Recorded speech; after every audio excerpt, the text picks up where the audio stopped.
Welcome back to Shark Fight as the Sharks and the Coyotes go at it down below. We have saved the best for last here on Shark Fight. We caught up with Mr. Roenick and Jeremy Roenick on the father's trip at the United Center in Chicago, and just let the cameras roll.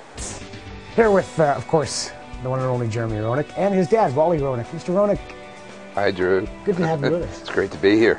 Now, your son is a popular star on Shark Fight. Now I get a chance to talk about JR. First of all, how many father's trips have you been able to be on in all the years he's played? This is the first one. Kidding you? Never been on one. He's really never been on a team that had one. This is the first time. 21 years in the league. This is the first time that a team's had a father-son trip. So what's it like? It's been fabulous. Fabulous. Great to spend some quality time with Jeremy and to be around this great group of guys that they're just unbelievable. The team chemistry, the camaraderie, and how they all get along with each other and how well they play, and just watching this team this season has been fantastic. They're very entertaining to watch. I mean, it's fun to watch. For you, having Dad on the trip, I mean, this is your first time you've done this in 19 years. What's going on in your head? Well, it's like I said, it's a first time, and in 21 years, it's amazing that that it is the first time, and I think it's a great thing to do. I mean, for the Sharks to do this is. It's great for the fathers because they understand now what we go through in the course of a day, of course of a trip. You know, like we were talking earlier, it's like it seems all you guys do is skate, eat, and sleep. Skate, eat, and sleep. That's all you guys do. I said that's pretty much what we do. That's our, I mean, that's our shtick. So it's not that easy. You know, you think we have the glamorous life, think it's all good. Well, you know, they get a lot of them were dragging this morning, getting up at 7:30 to come here to skate. But it's nice. I mean, it's nice that he can see the everyday. Rigors that we go through, the meetings in the room, you know, coming back, being tired, wanting to go to sleep. So it's, you know, not knowing whether this is my last season, it's nice that he's been able to do it. We're not talking about that.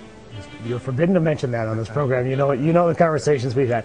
Tell me about Jeremy Roenick as a young man growing up. Where does he get? When did Jeremy Roenick become JR? How's that? I guess probably the first full season with the Blackhawks, and well, maybe it was the like in the playoffs against St. Louis when Glenn Featherstone took out 4 of his teeth and he held the chiclets for the referee to make sure that he got a 5-minute major.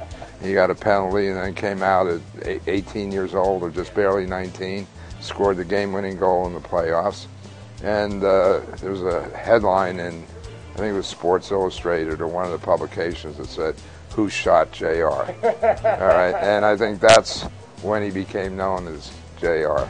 Tell me what it's like to have a son like this.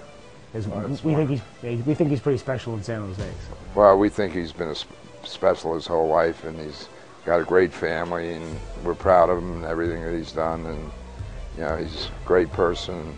We're especially appreciative of how he treats the fans and how he's made himself accessible and his love for the game and his passion, and you know well, overall it's just been a great career.